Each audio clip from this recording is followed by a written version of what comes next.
আমার LLB certificate আপনারা যাচাই বাছাই করুন। বড় বড় শুডাউন দিয়েছে 5,000, 7,000, 8,000 ছাত্র আমিন ছিল, সাবেক সেক্রেটারি, আমাদের সদর হাবেক রাশেদ ছিল, আমাদের সিটি আলী জাহান, পেডি স্কুল, হাশিমিয়া মাদ্রাসা, বাস টার্মিনাল মৃত্যুভয়কে উপেক্ষা করে মিছিল মিটিং করেছি। এরপরই এখন আমাদের সাথে এত বৈষম্য হলো থেকে লিং রুট থেকে।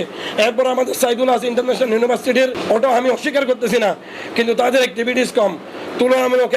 আমাদের সিনিয়র নেতৃবৃন্দ কক্সবাজার জেলা ছাত্র দলের কমিটি, কিন্তু এই পর্যায়ে এসে কেন আমাদের সাথে বৈষম্য করা হচ্ছে?